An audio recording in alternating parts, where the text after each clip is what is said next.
Just to clarify, Liam leaned forward, his tone dripping with arrogance.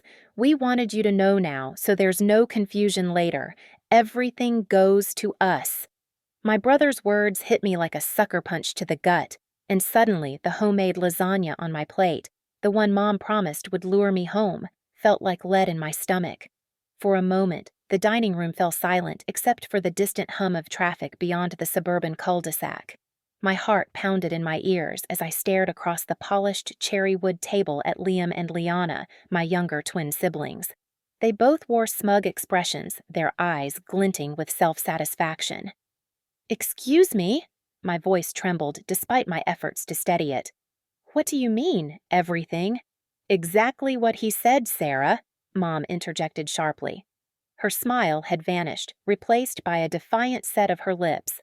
"Your father and I have decided to finalize our will, and we wanted you to hear it directly from us. The house, the lake cottage, all of it is going to Liam and Liana." I turned toward Dad, hoping for some sign of hesitation, some indication that this was a cruel joke or a misunderstanding, but his gaze remained fixed on the silverware in front of him, avoiding my eyes altogether. The silence that followed stretched painfully until he finally spoke, his voice soft and carefully controlled. "Sarah, you have to understand our reasoning," Dad said, folding his hands slowly. "You've done extremely well for yourself. Your mother and I are proud of your career and the success you've built. Liam and Liana, well, they're still finding their footing. They need more support." I blinked hard, fighting back the hot sting of tears. Support? For years, I had quietly shouldered the family's financial burdens, believing it was my duty as the oldest child. Their house payments, Liam's endless tuition changes, Liana's whims and costly hobbies, all quietly covered by me. Apparently, none of it counted for anything. My heart twisted bitterly as I looked at my parents' faces, their expressions hardening against me. "So this is my reward for spending the last 4 years paying your mortgage?" I demanded, my voice low but firm. "For the tuition bills? For the $30,000 I put into renovating that lake cottage last summer? You're leaving me nothing 'cause I made something of myself?" Mom sighed dramatically, shaking her head. "This is exactly why we didn't want to tell you. You always bring it back to money, Sarah. It's never about family with you." Heat surged into my cheeks as my fists clenched beneath the table. "It was always about family for me," I countered. "Every sacrifice I've made was for family. Because you asked, Mom. Because you said, family sticks together." Liam scoffed, leaning back in his chair and crossing his arms smugly. "You're acting like some martyr. Nobody forced you to help. You just liked playing the hero." Liana laughed quietly, twirling a strand of her glossy hair around one finger. Her eyes narrowed with amusement. "Maybe you thought if you threw enough money at us, Mom and Dad would finally love you as much as they love us." The cruelty of her words stung deeply, reopening a wound I'd spent years pretending didn't exist.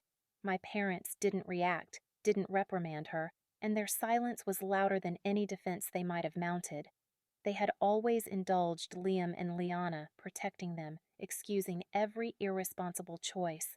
Yet here I sat, after years of sacrifice, being painted as greedy and selfish.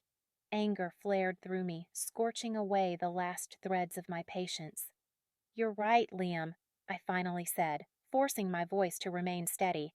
"No one forced me, but from today onward, no one can guilt me into being this family's ATM either. I'm done." I pushed my chair back and stood abruptly, ignoring the surprised looks on their faces. For a brief moment, the scent of marinara and baked garlic lingered in the air, a cruel reminder of what I had foolishly hoped would be a comforting family evening.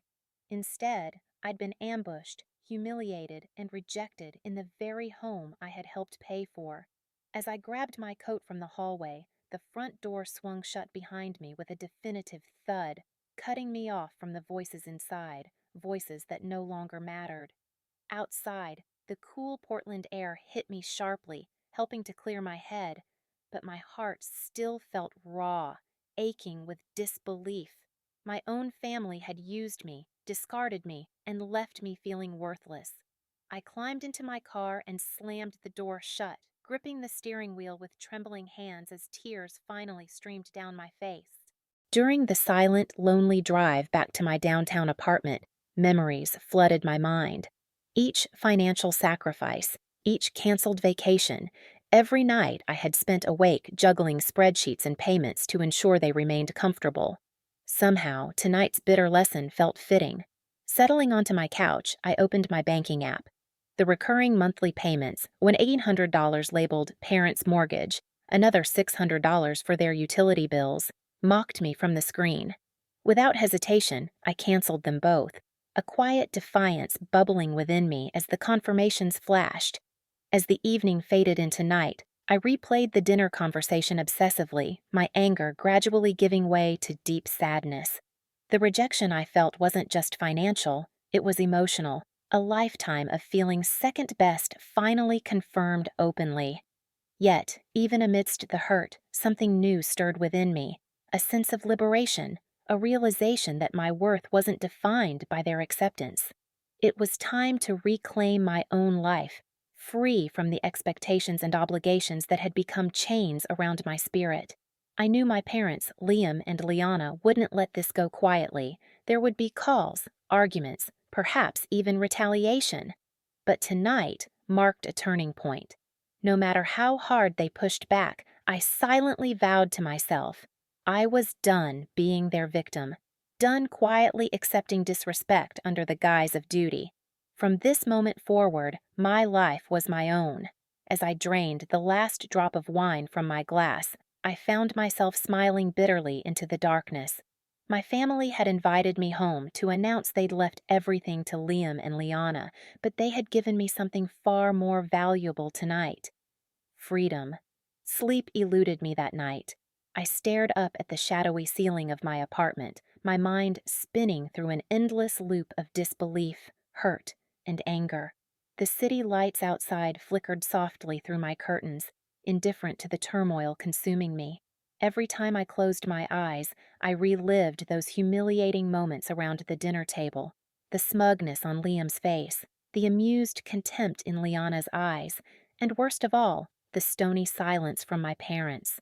Their silence cut deeper than my siblings' cruel words ever could. By sunrise, exhaustion had drained me of tears. I dragged myself out of bed, brewed strong coffee, and sat numbly at my kitchen table. The morning news murmured softly in the background, but I wasn't listening. Instead, memories pressed in from every corner, relentless in their clarity. Had I been blind all these years, or had I willingly ignored the signs, desperate to believe that my family valued me for more than just the financial security I provided? My phone buzzed suddenly, vibrating harshly against the wooden table. It was Mom. My stomach twisted into knots and I let it go to voicemail, unwilling, or perhaps unable, to hear her voice so soon. A minute later, the voicemail notification blinked impatiently. Against my better judgment, I played it. "Sarah, please stop being so dramatic," her voice echoed, a familiar mixture of exasperation and guilt. "Call me back. You know family doesn't treat each other like this." A hollow laugh escaped my lips. How ironic. Family, her favorite weapon of emotional manipulation. Family only mattered when it served their needs. Never mind. I deleted the message and set the phone aside, determined not to crumble beneath her practiced guilt trips. Over the following days, the calls multiplied. First Mom, then Dad. Finally, Liam and Liana chimed in, alternating between condescending lectures and sarcastic pleas. But none of their voices held even a shred of remorse, only mounting irritation that their financial lifeline had abruptly vanished. After a particularly bitter call from Liana, accusing me of selfishness and jealousy, I blocked them all. For the first time in years, a fragile peace settled over me. Yet beneath the quiet relief simmered a dull, persistent ache, one I wasn't sure would ever fade completely. I threw myself into work as a distraction. Bennett Construction's latest project, a sleek medical office complex in Sacramento, demanded my full attention. Meetings, blueprints, client walkthroughs, things I had always handled with grace. now felt like desperate escapes from the reality waiting for me outside office hours. I extended my workdays, volunteered for extra travel, anything to delay facing the emptiness of my newly quiet evenings. 3 weeks passed without direct contact from my family. I began cautiously hoping they had accepted my decision and moved on, but deep down, I knew better. It was Friday afternoon when the text arrived, flashing ominously across my screen. Family meeting tonight, Sarah. You owe it to us to be there. My heart rate spiked as I stared at the message, disbelief warring with outrage. I didn't owe them anything, not anymore. But curiosity, mixed perhaps with a misguided hope for reconciliation, gnawed at me. Before I could overthink it, my fingers typed a single word reply. Fine. Pulling into my parents' driveway that evening felt surreal. Liam's flashy motorcycle and Liana's obnoxiously blue Kia were already there, parked side by side like matching symbols of entitlement. Dread twisted sharply in my gut as I approached the familiar front door, now feeling as foreign and unwelcoming as an enemy's fortress. Mom opened the door, her forced smile barely masking irritation. "Sarah, glad you decided to come," she said stiffly, ushering me into the house I once thought of as home. "Daisy's here too." My Aunt Daisy sat quietly in the corner of the living room, her eyes warm with sympathy but wary. Her presence surprised me. She rarely got involved in family conflicts. I took a seat across from Aunt Daisy, my heart racing as my siblings entered the room, openly glaring at me. Dad cleared his throat. "We called this meeting to clear the air, Sarah," he began sternly. "Your mother and I thought you'd see reason by now. Obviously, we were mistaken." I bit back a sharp retort, clenching my fists tightly. "See reason?" My voice shook despite my efforts to control it. "You cut me out completely after everything I've done for you. Every mortgage payment, every tuition check, and you want me to see reason?" "Stop exaggerating," Mom snapped, rolling her eyes. "You helped, sure, but it was your responsibility as the oldest. Liam and Liana deserve stability. It's not our fault you chose work over family." A bitter laugh escaped my lips. "I chose work over family?" I echoed incredulously. "I built my career because you needed my money. I skipped vacations, friendships, relationships, all so you could maintain this illusion of security." "Oh, spare us the dramatics," Liam scoffed. "We never asked for your pity, Charity." "That's right," Liana sneered. "Maybe if you weren't so busy being the family savior, you'd have your own life by now." Heat flooded my face, humiliation swelling painfully beneath my skin. Aunt Daisy shifted uneasily but remained silent, her silence as loud as a scream. My parents kept their faces stony, eyes turned away from me once again. I stood abruptly, my chair scraping harshly across the hardwood floor. "You know what? You're right. It was my mistake to believe I mattered here. I won't make that mistake again." As I reached the door, Dad's voice cut sharply behind me. "If you walk out now, Sarah, don't expect to be welcomed back." I paused, my hand gripping the doorknob, a lifetime of suppressed anger finally bubbling to the surface. "That's fine," I replied coldly, my voice shaking with controlled fury. "I've never felt welcome here anyway." Outside, beneath the cold stars, tears burned hot trails down my cheeks. Each step toward my car felt heavier than the last, the realization finally sinking in. My family never truly valued me. I was merely convenient, disposable, replaceable at home. I locked my apartment door firmly behind me, determined never to let them hurt me again. I sat in darkness, the silence now strangely comforting, wrapping around me like a protective shield. A quiet knock on my door startled me, sending adrenaline coursing through my veins. Cautiously, I peered through the peephole. Aunt Daisy stood there, worry etched deeply on her face. Opening the door, I let her in wordlessly. She immediately embraced me, warmth and comfort radiating from her gentle hold. "I'm sorry, Sarah," Daisy whispered, her voice thick with emotion. "They're wrong. You deserve so much better." Her words cracked something inside me, and the tears I had held back flowed freely. Daisy held me tightly, allowing me to release years of pent-up pain and bitterness. After a long silence, She finally spoke again, her voice filled with conviction. They won't ever admit it, but they're scared. Scared of losing control, of facing their mistakes. For years, the recurring payments stared back at me like silent accusations.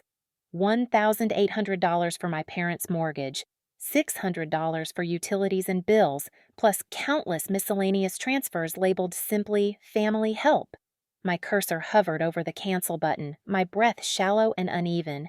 Despite my anger and humiliation, guilt twisted painfully in my gut, whispering old lies of responsibility and obligation. I hesitated, my mother's voice echoing in my mind.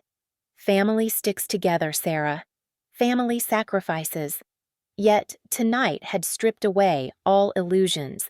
Their betrayal, dismissive and callous, revealed the stark truth.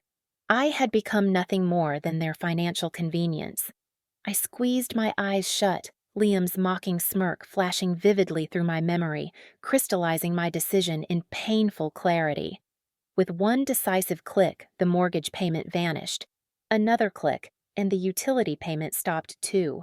Relief surged through me immediately, a rush so intense it left me breathless. For the first time in years, I was no longer their lifeline. The chains had finally fallen. Exhaustion eventually overcame me, and when I woke up on the couch, dawn had softened Portland's skyline into shades of pale lavender and gold. My phone buzzed insistently, jerking me awake. Dread pooled instantly in my stomach.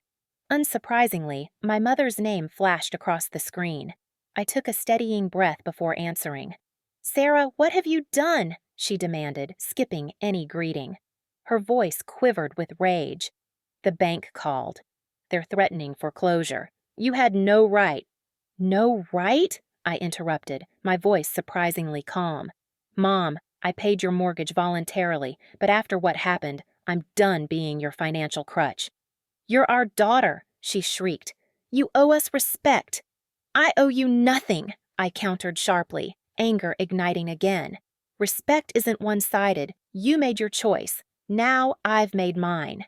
"Sarah," she began again, desperation leaking into her tone, but I cut her off firmly. "I'm sorry you're upset, Mom, but I can't do this anymore. Goodbye."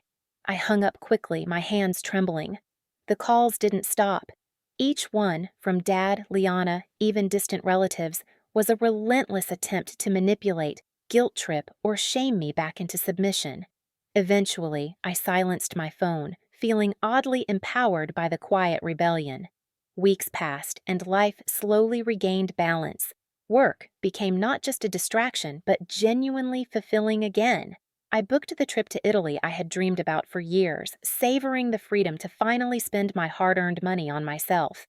A new sense of independence filled my days, though loneliness occasionally crept in at night, a harsh reminder of severed family ties.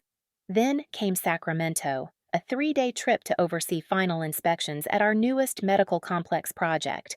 The assignment felt perfectly timed, a welcome escape from lingering sadness and family drama. Returning late on a Friday evening, fatigue pressed heavily on my shoulders as I approached my apartment door, luggage in tow. But something was wrong. The closer I got, the clearer it became. Thick, hardened foam was expanding grotesquely around my doorframe. My stomach dropped. My apartment was completely sealed shut. Heart pounding, I touched the foam. It was dry and rock solid, intentionally sprayed into every crack and crevice to ensure I couldn't enter. Panic surged, quickly followed by anger. Only one person came to mind who was capable of such cruel, petty sabotage. Liam. I immediately dialed building management, pacing furiously. After hours of waiting anxiously in the hallway, a weary locksmith arrived, shaking his head sympathetically at the extensive damage. He carefully chipped away at the foam, murmuring about the deliberate nature of the vandalism. "Someone really didn't want you inside," he observed grimly. My blood boiled at the thought of Liam's smug satisfaction as he sealed my doorway shut, punishing me for daring to stand up for myself. By the time the locksmith finished, the clock read nearly midnight. Inside, adrenaline kept me wired, my anger burning too intensely for sleep. Sitting down at my computer, I remembered my hallway security camera. Heart racing, I pulled up the recorded footage, searching anxiously until a familiar figure appeared. There he was, Liam, baseball cap pulled low, hooded sweatshirt obscuring his face, yet unmistakably him. My stomach churned as I watched him systematically sabotage my door, his expression gleeful and malicious. Betrayal struck deeper now, raw and fresh. Sarah, Daisy's voice was gentle but firm. If you don't, no longer controllable, I finished, feeling the weight of the situation. Liam faced real consequences, with charges looming unless restitution was made. Dad finally called, his voice brittle with forced calm. What will it take, Sarah, for you to drop the charges? $3,000, I replied instantly, the exact cost of repairs. That's extortion, he barked indignantly. No, I answered coldly, surprising even myself with the strength in my voice. It's consequences. Liam vandalized my home. Either he pays or he faces the charges. It's his choice. He hung up abruptly. The following morning, a transfer appeared in my account, exactly $3,000, labeled bitterly as final payment. Despite their evident resentment, victory surged within me. Not because of the money, but because for once I had forced them to acknowledge that their actions had consequences. Liam's petty vandalism hadn't destroyed me. Instead, it crystallized my newfound independence. No longer shackled by their selfish demands, I finally began reclaiming my life. Standing alone in my repaired apartment doorway, I took a deep breath, savoring the bittersweet victory. Yes, my family had betrayed me, hurt me, and pushed me to the brink, but they had unknowingly set me free. And now, at last, I could build a life on my own terms, answering only to myself. After Liam's vandalism, my family's silence felt deafening. Days turned into weeks without contact. No angry messages, no desperate pleas. At first, their silence seemed like a relief, but soon it morphed into a constant oppressive reminder of what I had lost. My parents had chosen sides, and once again, I wasn't the one they picked. Then the rumors started. Aunt Daisy called late one evening, her voice filled with quiet urgency. Sarah, your mom's been talking. She's telling everyone you've abandoned them, that you're trying to make your parents homeless. My heart sank. That's ridiculous, I whispered, gripping my phone tighter. They left me no choice. I know that, Daisy soothed gently, but others don't. They think you're selfish, that you stopped helping your family out of greed. The accusation twisted painfully in my gut. My parents were rewriting history, painting me as the villain, their martyrdom complete. My years of quiet sacrifice, countless canceled vacations, delayed personal goals, and my own postponed dreams were being erased as if they had never mattered.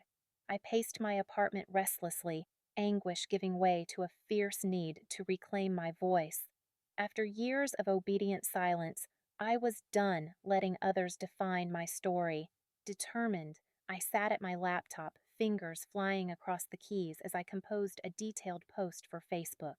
I laid bare everything: the monthly mortgage payments, Liam's tuition and irresponsibility, Liana's endless demands, and even the damage Liam had caused. Every sacrifice, every dollar, and every ounce of quiet resentment poured out onto the screen. My hands trembled as I clicked post, releasing years of pent-up hurt into the open. Within minutes, comments flooded in, reactions swift and divided. Some expressed shock and sympathy, horrified that I had been exploited for so long. Others scolded me sharply, accusing me of airing private family matters publicly. Then came Mom's furious voicemail. "How dare you humiliate us like this? You have no right!" Her indignation triggered something primal inside me. "I have no right!" I shot back angrily, calling her immediately. "You lied to everyone. After all I've done, you labeled me selfish, a villain, just to save face. You abandoned us," she hissed bitterly, "all because we chose to help your siblings who needed it most." "No," I corrected, my voice quivering. "You abandoned me the moment you decided my efforts meant nothing. You taught Liam and Liana entitlement over responsibility, and now you're paying the price. You've destroyed our family, she whispered coldly. No, I replied softly. You did that yourself. I hung up, my heart hammering, tears blurring my vision. Guilt twisted within me, painful and persistent. Had I truly destroyed my family by refusing to accept their betrayal? Was it wrong to stand up for myself, finally demanding respect? A knock startled me from my spiraling thoughts. I opened the door to Aunt Daisy, concern etched deeply into her face. Wordlessly, she hugged me tight, offering the unconditional support I had longed for. Sarah, your post changed everything, she said gently, stepping inside. Some family members finally see the truth now. Your mom hid your contributions all these years. They had no idea. I sighed deeply, relief mingling with sadness. Does it matter anymore? Yes, Daisy insisted softly, gripping my hand reassuringly. Your voice matters. You deserve recognition for all you've done. Your parents chose dishonesty, but that doesn't mean you have to live under their shadow anymore. Her words resonated deeply, planting seeds of strength in my battered heart. Slowly, the anguish began to fade, replaced by cautious hope.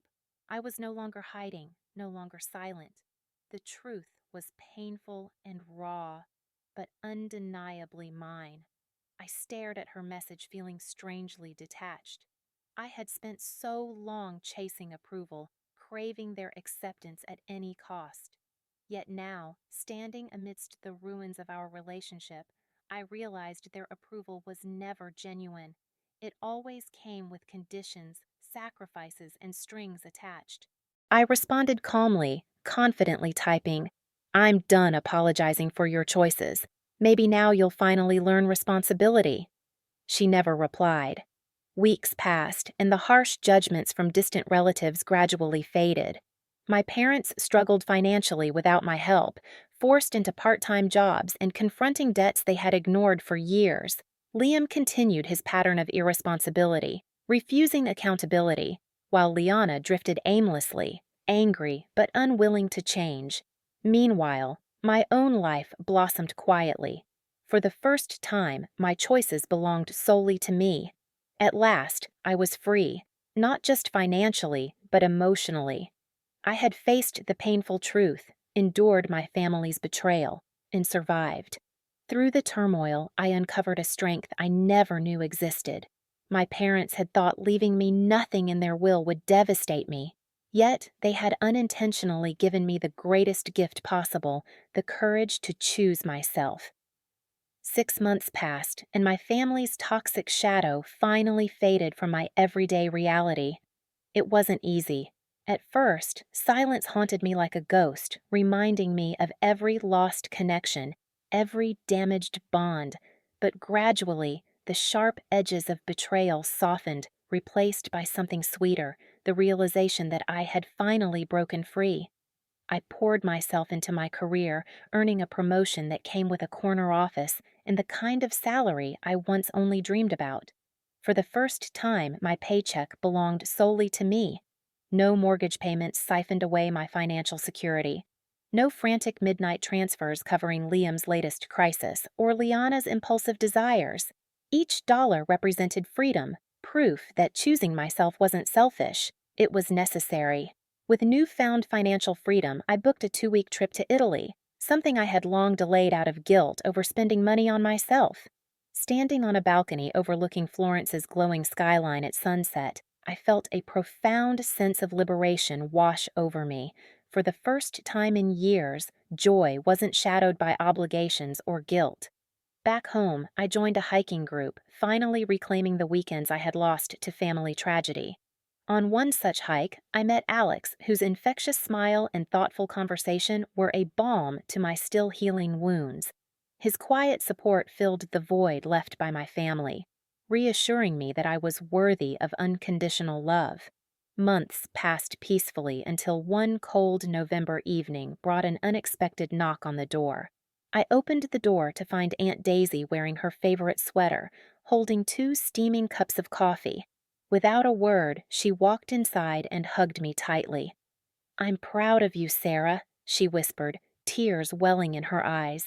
"You deserve all the happiness you can find." Daisy finally spoke softly. "Your parents are still blaming you for everything. They won't change, Sarah. But you've grown stronger. You chose yourself. That's bravery." "I still think about them," I admitted quietly, emotions tightening my throat. Not because I regret walking away, but because it still hurts knowing they never truly loved me like I loved them. Daisy squeezed my hand gently. "Sometimes family isn't about blood, sweetheart. It's about who genuinely sees your worth." Her words resonated deeply, filling a lingering emptiness I hadn't realized remained. As we talked late into the night, sharing stories and laughter, I finally understood that family isn't defined by blood alone, but by those who truly value and respect you. In the following weeks, whispers from distant relatives painted a bleak picture of my parents' circumstances. Mom was working the early shift at a diner, exhaustion etched on her face, while Dad had taken a physically demanding job at the local hardware store, working far beyond what was healthy for his age. Liam had quit his other job, still refusing to take responsibility, and Liana was still stuck in her never-ending fantasy of launching an Instagram influencer career that would never come to fruition. On Christmas Eve, rather than dwell on regret or bitterness alone, I invited close friends over to celebrate friendship and independence. Aunt Daisy joined us, smiling knowingly as she watched me embrace a life I never thought I deserved. As the night fell and the guests left, I stood alone, looking out at the city lights illuminating Portland. The pain of betrayal was still there, lingering like a fading scar. But that pain had shaped me into a stronger person, one who wasn't afraid to honor my own worth. My parents tried to punish me by cutting me out of their will, but their betrayal had inadvertently given me something priceless, my freedom. In the end, my parents' rejection was my greatest liberation.